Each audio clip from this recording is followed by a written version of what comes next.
Movie की शुरुआत में हमें काइल ब्लांका नाम के एक आदमी को दिखाया जाता है जो कि रशिया के एक स्टील के मिल पे काम करता था। एक दिन काइल की बीवी उसको कॉल करती है जिसका नाम ग्रे था। वो बताती है कि वो काइल को बहुत ही मिस कर रही थी। ये सुन के फोन पे बात करने के बाद काइल सोचता है कि कुछ दिनों के लिए छुट्टी लेकर वो घर जाएगा अपनी बीवी के पास। उसी शाम को घर जाते वक्त वो अपने बीवी को फिर से कॉल करता है अपने आने का खबर देने के लिए, और तभी फोन के उस तरफ से उसे अपनी बीवी की चीखने की आवाज सुनाई देती है।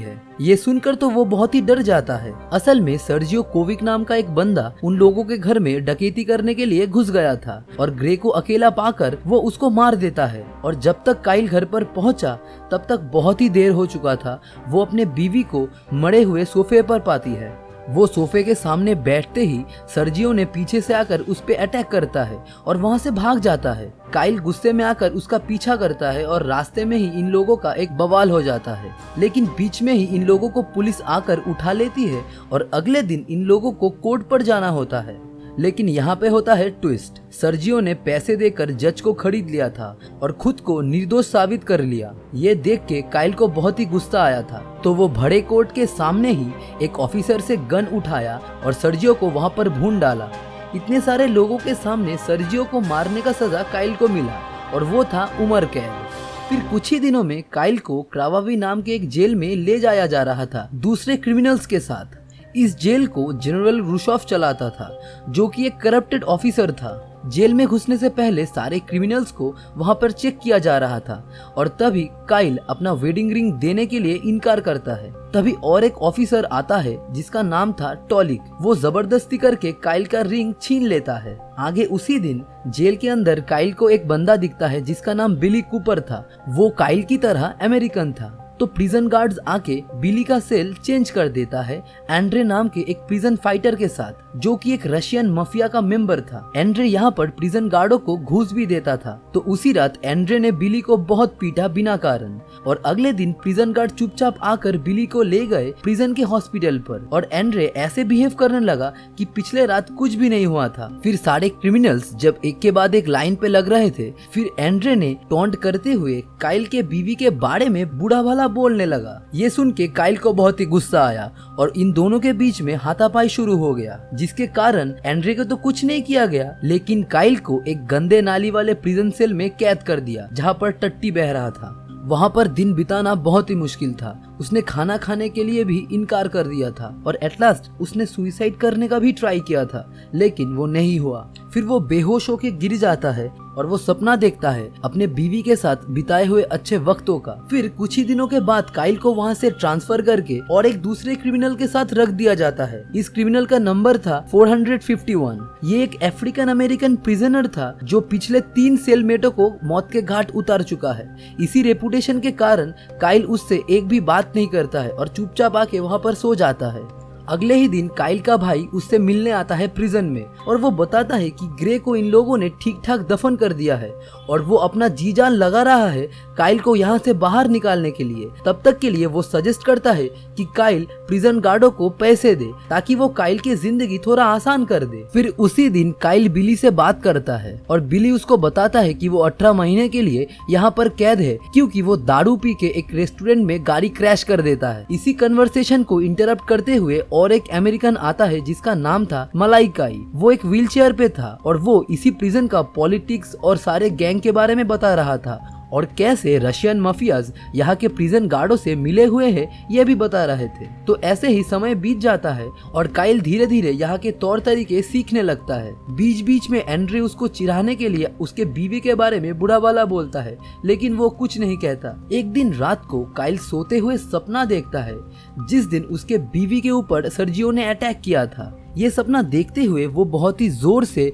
सांस ले रहा था और इसी बात से उसका सेलमेट वो कैदी नंबर 451 को बहुत ही दिक्कत होता है। तो वो उठ के काइल का गला दबाते हुए उसको चोक कर लेता है। काइल मरने की कगार पे आ गया था। तो इसी दिन के बाद काइल ने प्रिजन गार्डों को पैसे दिया कि अपना सेल चेंज करने के लिए, लेकिन गार्ड भी उससे ज्यादा पैसा मांग रहे थे क्योंकि वो एक अमेरिकन है। फिर कुछ ही दिनों के बाद उसी प्रिजन में एक फाइट ऑर्गेनाइज किया जा रहा था। मलाइकाई वहाँ पे काइल को बताता है कि जनरल रूशॉफ ये सब फाइट को अरेंज करता है और कैदियों के ऊपर बेटिंग भी करता है। एज यूजुअल एंड्रे वहाँ पे एक बंदे को पीटता है फाइट में, और दूसरी तरफ काइल मलाइकाई से पूछता है कि वो कैदी नंबर 451 कभी फाइट में उतरा है, तो वो जवाब में बोलता है कि नहीं। यहाँ पर प्रिजन गार्ड चालाकी करता है, वो लोग हर बार नए कैदियों को वो क्रिमिनल नंबर 451 के साथ एक ही रूम में रखते हैं ताकि वो उसका सेल चेंज करने के लिए प्रिजन गार्डों को पैसे दे। अगले दिन काम करते हुए एंड्रे के गैंग मेंबर काइल के ऊपर एक चाल चलता है और प्रिजन गार्डों को जाकर बोलता है कि काइल इन लोगों को गाली दे रहा था। बदले में प्रिजन गार्ड बोलता है कि तुम काइल को मार के अपना बदला रिटर्न कर लो, और इसी कारण फिर से काइल को उसी तहखाने में बंद कर दिया था। अभी 2 महीने बीत गए थे, फिर काइल को उसी तहखाने से निकाला गया। अभी उसका अपीयरेंस पूरा चेंज हो चुका था। फिर से एंड्रे उसको तंग करने लगता है और काइल गुस्से में आके उसको मार देता है। इसके कारण प्रिजन गार्ड उसको उठा के फिर से उसी तहखाने में बंद कर देता है। जेल के दूसरे तरफ गैंग मेंबरों के बीच में छोटी छोटी बातों को लेकर फाइटिंग हो रहा था, और इसी बीच खुद के ही एक लैंडमाइन के ऊपर प्रिजन गार्डों का एक कार ब्लास्ट हो जाता है, और उसी ब्लास्ट का फायदा उठाते हुए बिली और उसका एक दोस्त प्रिजन से भागना चाहता था, लेकिन बिली के दोस्त को तो गार्डों ने मार लिया और बिली को वहाँ पे पकड़ लिया। दूसरी तरफ काइल धीरे धीरे मेहनत करके स्ट्रॉन्ग हो रहा था, और एक दिन एक फाइट अरेंज किया जाता है काइल और एंड्रे के बीच में। फाइट के दौरान एंड्रे काइल को जल्दी से ओवरपावर कर देता है, लेकिन काइल एक अनएक्सपेक्टेड मूव करके एंड्रे के गर्दन में काट लेता है और उसके गर्दन से भयंकर लेवल का खून बहते हुए एंड्रे वहाँ पर मर जाता है। ये देख के सभी लोग काइल से डरने लगे थे, ऐसे कि प्रिजन गार्ड भी डरने लगे थे, और इससे काइल का कॉन्फिडेंस बहुत ही बूस्ट हो गया था। इसके बाद काइल एंड्रे की जगह ले लेता है और एक के बाद एक फाइट करके वो सभी जीतता चला जाता है। काइल का भाई जब उससे मिलने आता है तो वो कोई सा भी हेल्प लेने के लिए इनकार कर देता है कि उसको पता था कुछ भी चेंज नहीं होने वाला था। काइल का एटीट्यूड में चेंज देखते हुए बिली और मलाइकाई उसके लिए चिंता करने लगे। ऐसे ही एक दिन 451 भी काइल से पूछता है कि तुम्हें पता है कि तुम कौन हो? जवाब में काइल बोलता है कि नहीं। दूसरी तरफ बिली बहुत ही तंग आ चुका था इन प्रिजन गार्डों से, तो वो रशियन इंडिपेंडेंस के दिन भागना चाहता था, और यही बात मलाइकाई बिट्रे करके प्रिजन गार्डों को बता देता है ताकि मलाइकाई को स्पेशल मेडिकल अटेंशन मिल सके और बिली भाग ना पाए। अभी प्रिजन गार्ड ने बिली को पकड़ के और एक प्रिजन फाइटर जिसका नाम वलिया था उसके रूम में रख देता है। ये आदमी जब बिली के साथ जबरदस्ती कर रहा था तब बिली ने इसके मुंह पर थूक दिया और गुस्से में आकर इसने बिली को मरते दम तक पीटा। अगले दिन जब बिली मरने ही वाला था तब काइल उसके सामने आता है और वो काइल को बताता है कि इन प्रिजन गार्डों को खुद को चेंज मत करने देना। यही सुन के काइल को बहुत ही बुरा लगता है और वो अपने ट्रू सेल्फ को फिर से डिस्कवर करता है। काइल ये सोचता है कि वो अब फाइटिंग नहीं करेगा, लेकिन वो कैसे मना करे, तो वो नेक्स्ट फाइट में अपना हाथ ओपोनेंट के ऊपर नहीं उठाता है और प्रिजन गार्ड ये देख के बहुत ही गुस्सा हो जाता है, तो वो काइल को सजा देने के लिए उसको बाहर लटका के रखता है। दूसरी तरफ वो क्रिमिनल 451 को पता चल जाता है कि मलाइकाई ने बिली को बिट्रे किया था। ये बात 451 को एकदम ही पसंद नहीं आता है, तो वो मलाइकाई के ऊपर शराब डाल के उसको जिंदा जला देता है। और तभी हम 451 के चाइल्डहुड को देख पाते हैं जहां पर एक टीचर उसके साथ जबरदस्ती कर रहा था और रिवेंज में आकर 451 ने उस टीचर को ही जिंदा जला दिया था उसके पूरे घर समेत, और उसी के कारण ये 451 को प्रिजन में आना पड़ा। दूसरी तरफ काइल का पनिशमेंट खत्म होने के बाद इन प्रिजन गैंग मेंबर ने डिसाइड किया था कि ये लोग यूनिटी में रहेंगे और एक दूसरे के साथ फाइट नहीं करेंगे।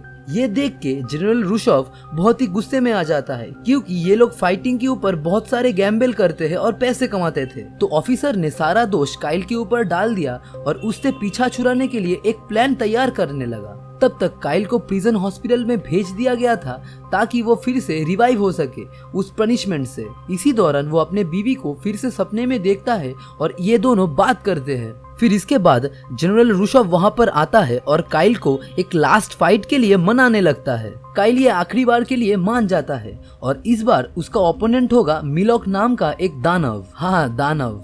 तो फाइट शुरू होते ही मिलोक काइल को उठा के फेंकता है। फिर काइल मिलोक को पहचान लेता है।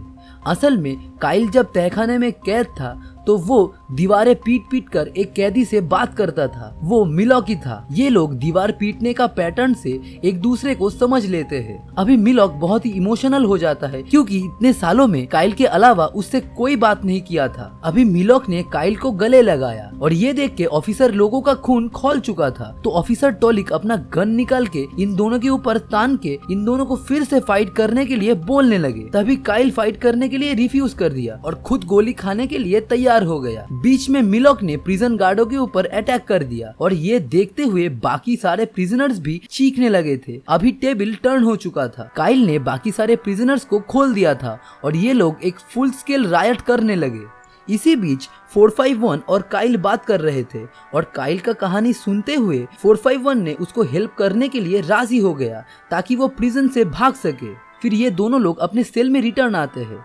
वहाँ पे 451 एक डॉक्यूमेंट काइल के हाथ में देता है जिसमें 20 सालों में होता हुआ करप्शन और जितने भी मर्डर्स हो रहे थे इस प्रिजन में उसका काला चिट्ठा सब कुछ था। ये 451 चाह रहा था कि ये डॉक्यूमेंट यूएस गवर्नमेंट के हाथ लगे और ये इस प्रिजन को बंद कर सके।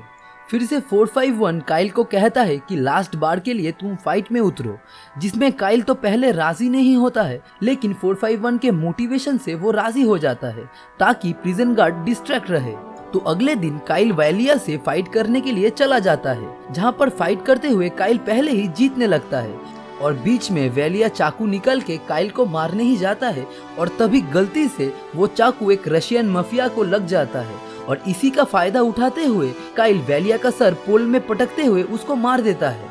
प्रिजन गार्ड्स जब काइल को एस्कॉर्ट करके ले जा रहे थे तो प्लान के मुताबिक 451 बीच में आकर एक प्रिजन गार्ड को मार देता है और उसी बीच काइल टॉलिक का गन लेके उसको ही गन पॉइंट पे रख के उसको जमीन में लेटा देता है जब तक कि उसका हैंडकफ खोल ना दे। काइल जबरदस्ती करके उससे अपना वेडिंग रिंग भी छीन लेता है और उसको वहीं पर ही मार देता है। उसने 451 को अपने साथ भागने के लिए कहता है लेकिन वो मना कर देता है और वो बोलता है कि तुम ये इंश्योर करना कि दुनिया वालों को इस जगह के बारे में पता चले। अभी काइल प्रिजन गार्ड का कपड़ा पहन के वहाँ से निकलने के लिए रेडी होने लगता है और दूसरी तरफ 451 निकल पड़ता है जनरल के ऑफिस की तरफ ताकि वो रूशोफ को मार सके। जनरल रूशोफ को मारने के बाद 451 को फिर से उस तहखाने में बंद किया दिया जाता है और दूसरी तरफ काइल गार्ड का भेष बदल के गाड़ी लेकर उस प्रिजन से निकल जाता है और आगे हम लोग को यही पता चलता है कि कड़वावी प्रिजन का करप्शन लोगों के सामने आ जाता है और ये जेल फॉरएवर के लिए बंद हो जाता है। आज की कहानी आप लोगों को कैसे लगी ये कमेंट में बताना और अच्छा लगे तो एक लाइक और सब्सक्राइब करके जरूर जाना। Good bye.